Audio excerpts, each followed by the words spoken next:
You think you are making decisions. You are not. Or more precisely, something is making decisions and then informing you about them. And the gap between the decision and the awareness of it is not small. It is not a rounding error. It is measurable. It has been measured. And what those measurements show should change the way you think about everything you believe about yourself.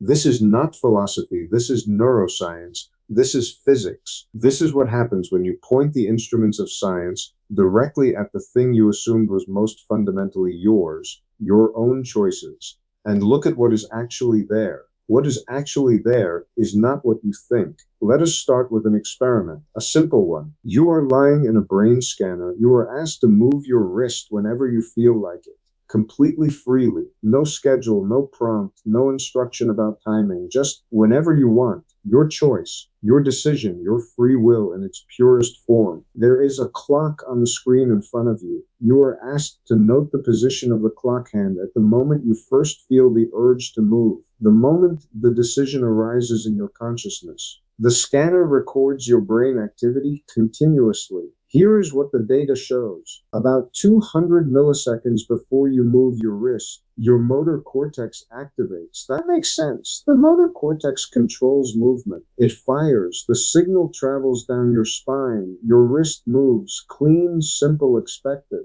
But there is another signal, a slower buildup of electrical activity detectable on the scalp called the readiness potential. And that signal begins not 200 milliseconds before the movement, not 500 milliseconds. It begins roughly 500 to 1000 milliseconds, up to a full second before you move, before you are aware of any decision. Before the clock position you report as your moment of choice, the brain is already preparing the movement, already building toward it, already in some physical sense committed to it, before the conscious experience of deciding has occurred. This is the Libet experiment. Benjamin Libet ran it in the 1980s. It has been replicated, refined, extended, and argued about ever since, and its basic finding has held up across decades of neuroscience. The conscious experience of deciding comes after the neural preparation for action has already begun. You experience yourself as the author of your decisions. The physics says you are experiencing the announcement of decisions that have already been made.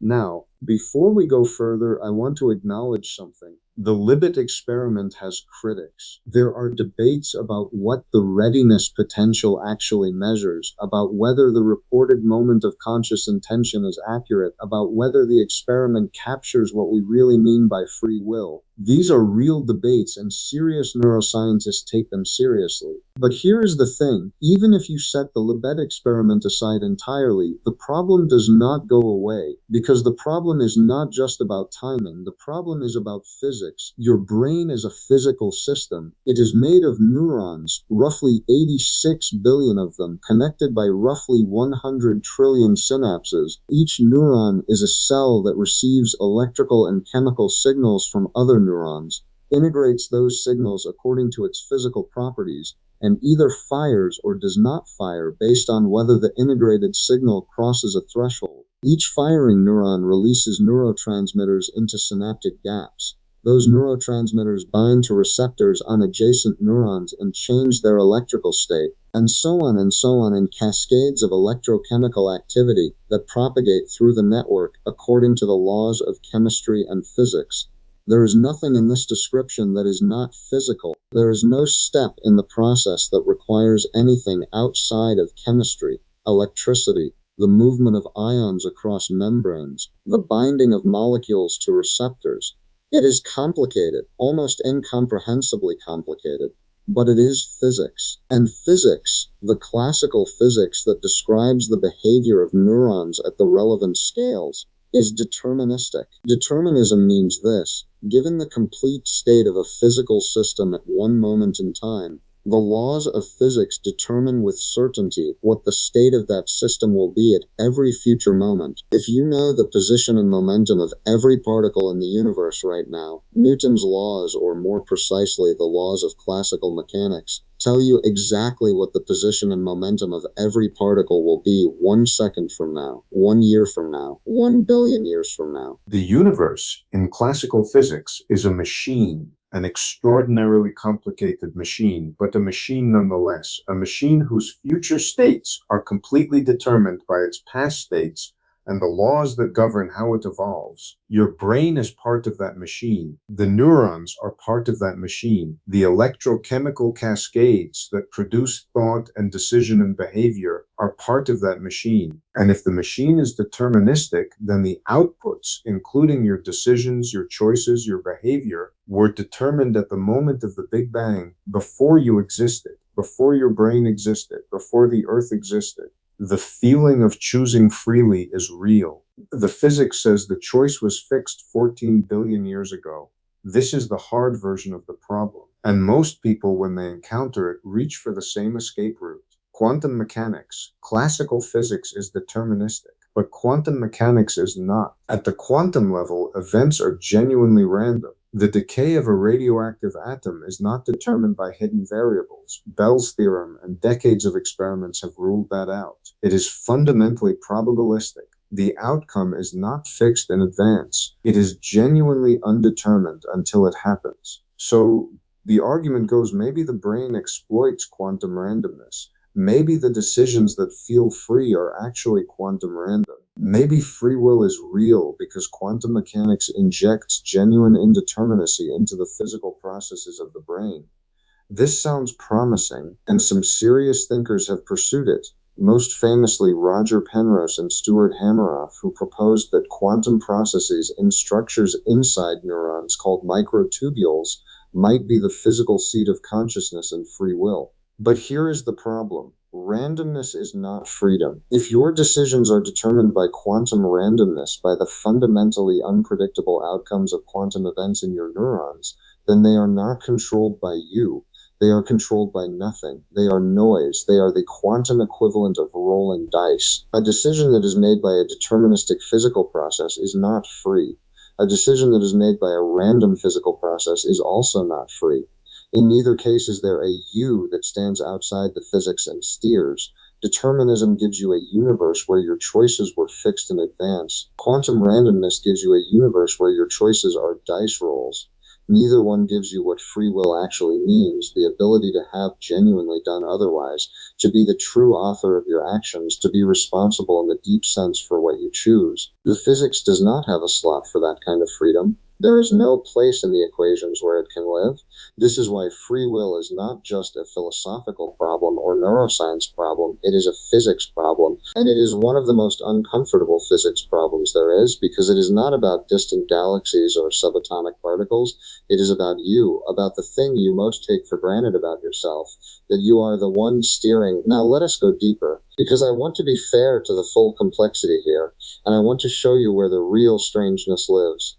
The philosopher Daniel Dennett has spent decades arguing that the question is being asked wrong, that the kind of free will the physics rules out, the kind that requires you to stand outside the causal order of the universe and intervene, is not the kind of free will that matters. That a more useful concept of freedom is about the complexity of the causal process, about whether the decision-making system is responsive to reasons and information and values, about whether the behavior is controlled by the self, in the relevant sense, even if the self is itself a physical system. On this view, you can be both a physical system, fully described by the laws of nature, and a genuine agent whose choices matter and who can reasonably be held responsible for them.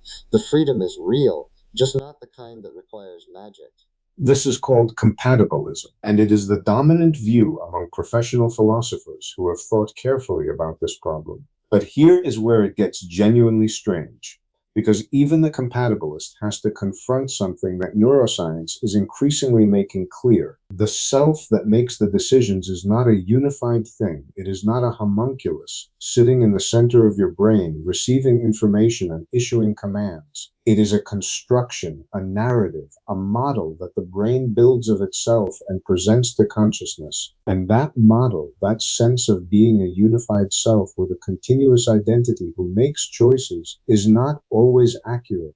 Split brain patients whose corpus callosum has been severed to treat epilepsy provide some of the most dramatic evidence. When you show information to only one hemisphere of a split brain patient's brain, the other hemisphere is unaware of it. But here is the remarkable thing. If you ask the patient to explain an action that was triggered by information shown only to the right hemisphere, the left hemisphere, the verbal one, the one doing the talking, will immediately confabulate an explanation. It will generate a plausible story delivered with complete confidence that has nothing to do with the actual cause of the action. The interpreter, the left hemisphere, calls this process. The brain does not just act. It tells stories about why it acted, and those stories are sometimes completely disconnected from the actual causal chain. You do this too, not just split brain patients, all of us. The verbal narrative constructing parts of our brains explain our behavior to us in real time. And those explanations are not always, or perhaps not usually, accurate accounts of what actually drove the behavior. We are confabulating machines who believe our own confabulations. And the experience of free will, the feeling of choosing, of deliberating, of deciding, may itself be one of those confabulations. Not a false story exactly, but not a transparent window into the actual causal process either. A useful fiction that the brain tells itself about what it is doing. Now, here is the place where this gets truly vertiginous, because we have been treating the physics as if it is something external to us, something that constrains us from outside, like a cage, determinism, or randomness, and no room for anything else. But what if the framing is wrong? What if the question of free will cannot be answered by physics, not because physics is incomplete, but because the question is being asked at the wrong level of description?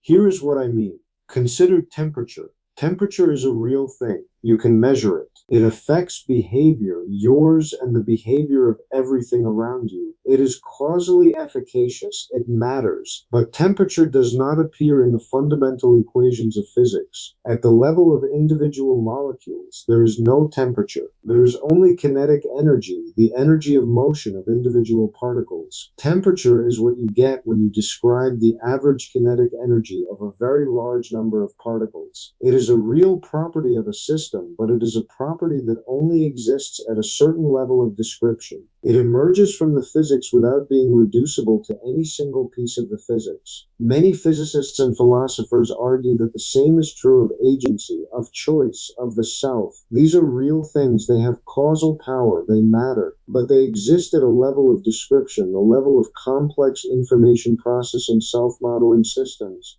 that is not the same as the level of fundamental physics. They emerge from the physics without being identical to any particular configuration of neurons or any particular quantum state. On this view, asking whether free will is compatible with physics is like asking whether temperature is compatible with the motion of molecules. Of course it is. It just does not live at that level. It lives at a higher level of description where different concepts apply.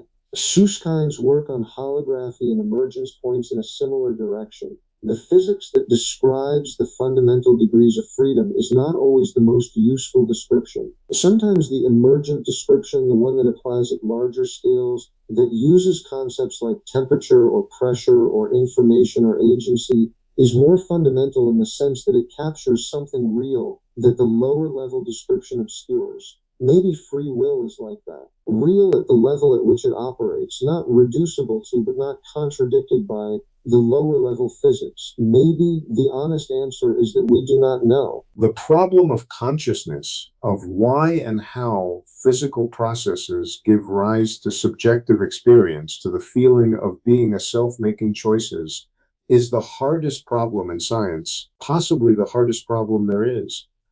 And it is not solved. It is not close to being solved. What we do know is this: your brain made a decision before you were aware of making it. Your brain tells you stories about why you do things that are not always accurate. Your sense of being a unified self is a construction, not a transparent fact. The physical processes underlying your behavior are governed by laws that leave no obvious room for the kind of freedom you feel. And yet, somehow, impossibly, it feels like you are choosing, right now, whether to keep reading or to stop, whether to take this seriously or to dismiss it, whether to let it change something about how you move through the world, or to file it away as interesting but irrelevant. That feeling is real. The question of what it corresponds to in the physical world is open, and that gap between the undeniable reality of the experience and the inability of physics to fully account for it is not a gap that will be closed by simply doing more neuroscience or building better brain scanners. It may require something new, something that does not yet exist, a framework that can hold both the physical description and the experiential one without one canceling the other out. Susskind spent his career building frameworks for things that seemed impossible to reconcile: quantum mechanics and gravity, black holes and information, the microscopic and the cosmological. The frameworks he and others developed did not make the tensions disappear. They made them precise, made them productive, turned them from paradoxes into research programs. The tension between physics and free will is still a paradox. It has not yet become a research program in the same way. The tools to make it precise, to turn it from a philosophical puzzle into something that experiments can probe and mathematics can describe, are not yet fully developed. But the question is real, the gap is real, and somewhere in that gap, between the neural readiness potential and the conscious experience of deciding, between the deterministic equations and the undeniable feeling of choice, something important about the nature of mind and reality is waiting to be understood. You think you are making decisions, something is. The question of what that something is and whether it is you in any meaningful sense is one of the deepest questions physics and neuroscience and philosophy have ever faced. And right now, in this moment, whatever it is that you are, physical system, emergent agent, confabulating narrator, quantum process, or something that does not yet have a name, it is reading these words and deciding what to make of them. That decision matters, even if we cannot yet explain why. But I want to push this one step further, because there is a consequence of all this that rarely gets named directly. A consequence that is not just intellectually uncomfortable, but personally destabilizing in a way that most science communication carefully avoids. If the physics is right, if your decisions are either determined by prior causes stretching back to the Big Bang, or random in the way quantum events are random, or some combination of the two, then moral responsibility becomes a very strange concept. We punish people for crimes. We reward people for achievements. We praise and blame and hold each other accountable in 1,000 ways every day. And all of that is built on the assumption that people could have done otherwise, that the person who committed the crime had a genuine choice and chose wrongly, that the person who achieved something great worked hard when they could have been lazy, that if the physics is right, neither of them could have done otherwise. The criminal's neurons fired in the way they were always going to fire, given the prior state of the universe. The achiever's brain processed information and generated behavior in the way it was always going to, given genetics and environment and the initial conditions of the cosmos. Nobody chose their genes. Nobody chose their childhood. Nobody chose the neural architecture they were born with or the experiences that shaped it. The inputs to the system were not chosen, and if the outputs are determined by the inputs and the laws of physics, then the outputs were not chosen either. This is not a comfortable conclusion. It is not a conclusion that makes it easy to run a society or raise children or maintain any of the structures of accountability that hold human communities together. And yet the physics does not care about our comfort. Some neuroscientists and philosophers have followed this logic to its conclusion and argued for a radical revision of how we think about punishment and reward. Not because people are not responsible in some sense, but because the retributive version of responsibility you deserve to suffer because you freely chose to do wrong cannot survive contact with the physics. The consequentialist version survives better. We can still justify changing people's behavior, deterring harmful actions, protecting society from dangerous individuals, not because they deserve punishment in the cosmic sense, but because the consequences of those interventions are better than the alternatives. The intervention is itself part of the causal chain. It becomes an input into the system. It shapes future outputs. But the idea that anyone anywhere is ultimately and cosmically responsible for who they are and what they do, that idea is very hard to defend once you take the physics seriously.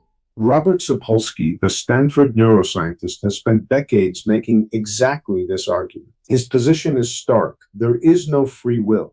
None. Not the libertarian kind that requires standing outside physical causation, and not even the compatibilist kind that redefines freedom as acting in accordance with your desires, because your desires were shaped by factors you did not choose all the way back to before you were born. Most people find this position deeply threatening. It feels like it would undermine everything: morality, law, personal relationships, the sense of self. If nobody is really responsible for anything, what is the point of any of it?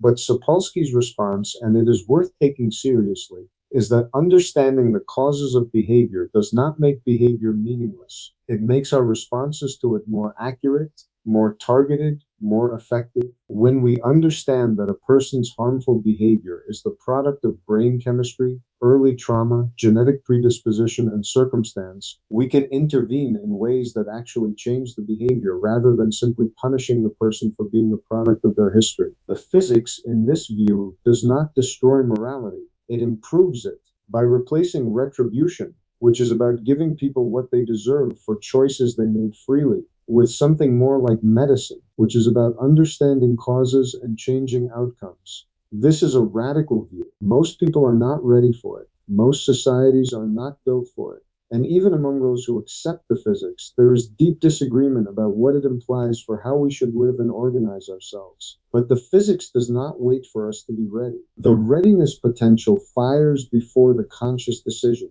The causal chain runs from the Big Bang to your next heartbeat without a break.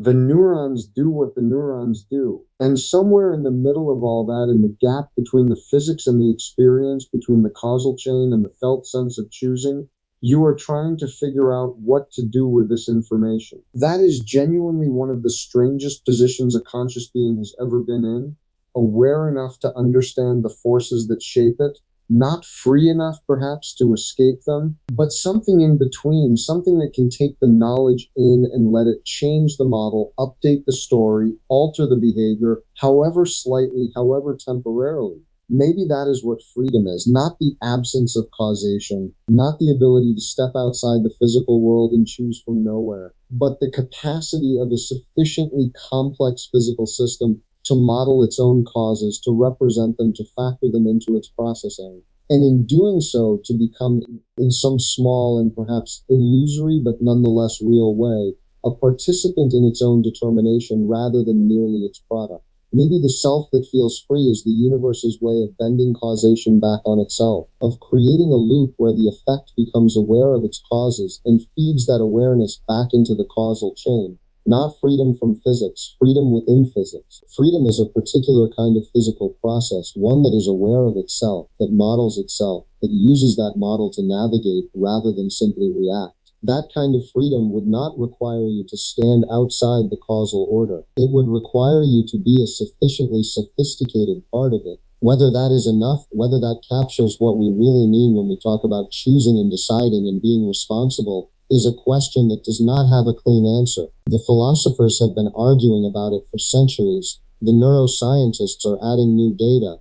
The physicists are clarifying the constraints. Nobody has the whole picture yet, but you are sitting inside the picture, reading these words, doing whatever it is you are doing, deciding, processing, reacting, being caused, and the picture includes you, the universe looking at itself through you, the physical system that has become complex enough to ask whether it is free. That question, whether you are free, may itself be the most interesting thing about you. More interesting than the answer, because a universe that produces systems capable of asking that question and genuinely not knowing the answer and caring deeply about what the answer turns out to be, that universe is doing something remarkable. whether or not it is doing it freely, and that might be the most honest place physics can leave you. Not with an answer, not with comfort, not with a clean resolution to the tension between what the equations say and what the experience feels like, but with the tension itself, held clearly, precisely, without flinching. The readiness potential fires before the decision. The causal chain is unbroken. The feeling of choosing is undeniable. All three of those things are true, and somewhere in the space between them, you are living your life, making what feel like choices, being what feels like a self. Physics cannot tell you that is an illusion. It can only tell you it is more complicated than you thought, that the self is real and constructed simultaneously, that freedom is real and constrained simultaneously, that you are both the universe and a point of view within it, both the whole machine and the part of the machine that wonders whether it is a machine. Hold that. It does not resolve. It was never going to resolve. But it is the most accurate picture we have, and accuracy, even when it is uncomfortable, is where understanding begins.